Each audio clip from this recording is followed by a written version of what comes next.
Assalamualaikum warahmatullahi wabarakatuh. Nama saya Arfi Masyah dengan NIM 10101100035. Saya ingin membuat video untuk ujian akhir semester mata kuliah pengantar ilmu politik. Demokrasi dalam ilmu politik.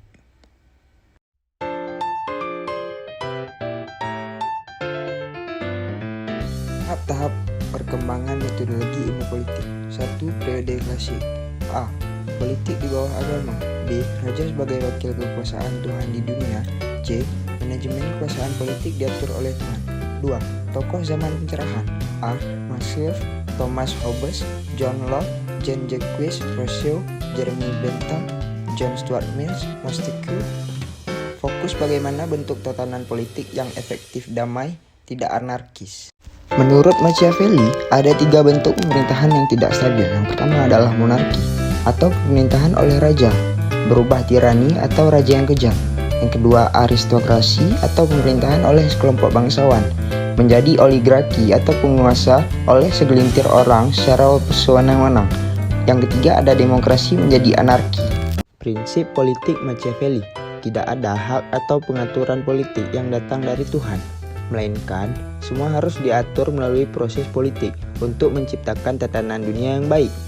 Politik adalah struggle to win, utilize, and contain power. Asumsi tentang manusia, self-seeking, lazy, suspicious, incapable of doing anything good, unless constrained by necessity. Lalu, apa pertanyaan dasar yang harus dijawab oleh politik?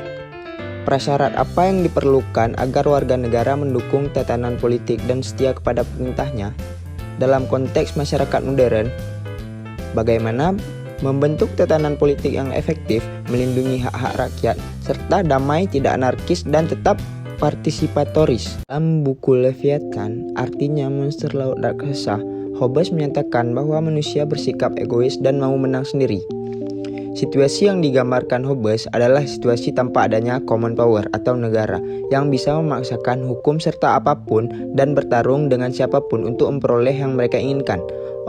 Karena adanya suasana demikian, semua orang takut mati, maka mereka menyerahkan kedaulatan kepada sebuah otoritas negara atau pemerintahan yang melindungi mereka.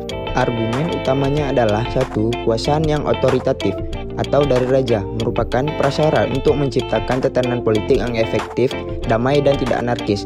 2. Kekuasaan berasal dari rakyat. Selanjutnya ada menurut John Locke, otoritas yang kuat harus diimbangi oleh independent society.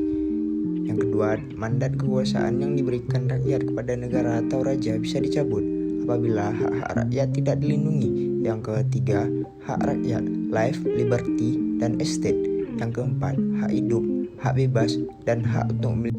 Menjelaskan peran pemerintahan dalam menjalankan fungsi konversi Max Weber. Birokrasi yang legal dan rasional. A. Personally free staff with impersonal duties. 2. Hierarchy. 3. A clear specification of tasks of office. 4. Contractual basis for employment. Yang kelima, professional selection of staff. Yang keenam, salaries and pensions. Yang ketujuh, bureaucratic works being the single or major occupation. Yang ke-8, promotion by merit or seniority. Yang ke-9, non-ownership of the post or its resources by official. Yang ke-10, officials subject to systematic discipline. Selanjutnya adalah close off, kontradiksi peran negara atau pemerintahan. Guna menjalankan fungsi konversi atau seperti yang digambarkan oleh sistem politik, pemerintah atau arena negara membutuhkan uang atau anggaran.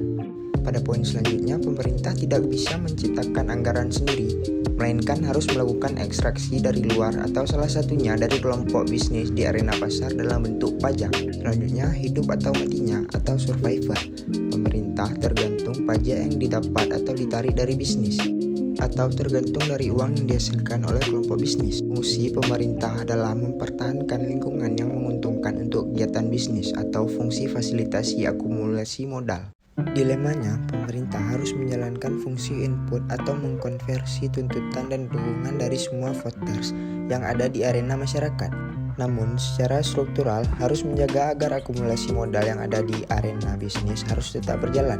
Akibatnya, kebijakan atau output yang dihasilkan oleh pemerintah mau tidak mau menjadi bias terhadap kepentingan kelompok bisnis. Mengapa hubungan antara arena masyarakat dan bisnis bersifat kontradiktif?